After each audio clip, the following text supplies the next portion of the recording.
তোমার এই যোগিনিদ্রা ভঙ্গ করো ভোলানাথ। ভোলানাথ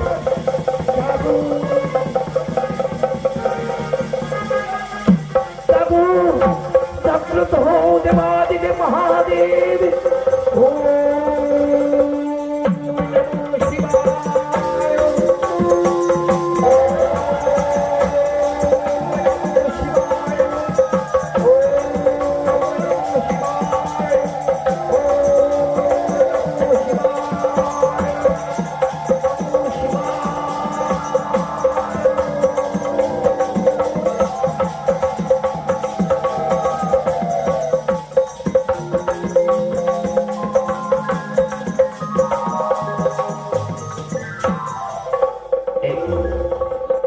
পার্বতী, কেন আমার যোগ নিদ্রা তুমি ভঙ্গ করলে?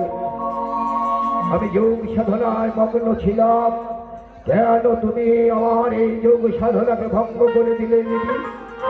স্বামী, চারিদিকে যেন অসুরের কলরব, চারিদিকে যেন সেই অসুরের অত্যাচার। আজ আমি সইতে পারছি না। আজ দত্তরাজ শম্ভু আমাকে অপমান করেছে, আমাকে তার পত্নী রূপে আমাকে তার ইচ্ছা বার্তা আমার কাছে পাঠিয়েছে।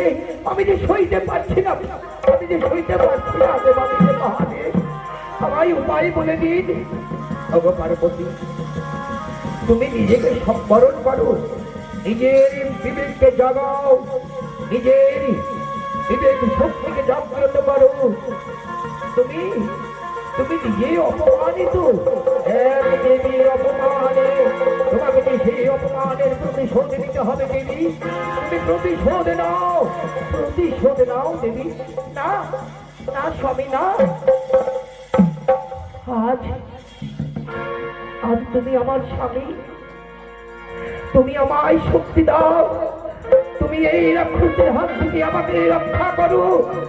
আজ ওই উদ্ধত দত্তরাজ শম্ভু আজ যে বার্তা আমাকে পাঠিয়েছে, এই অসুরের হাত থেকে তুমি আমাকে রক্ষা করো।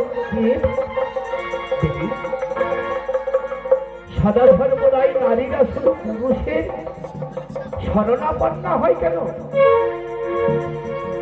নারীরা কি নিজেকে রক্ষা করার মতো তাদের কোনো সামর্থ্য নেই? আমি তোমাকে কোনো শক্তি দিয়ে সামর্থ্য করতে পারবো না দেবী। ব্রহ্মদেবের বলে বলি আর সেই দত্তরাজ শম্ভু আজ সর্বরাজ্য জয় করতে চলেছে। আমি তার কাছে তুচ্ছ মাত্র দেবী। তুমি নিজেকে রক্ষা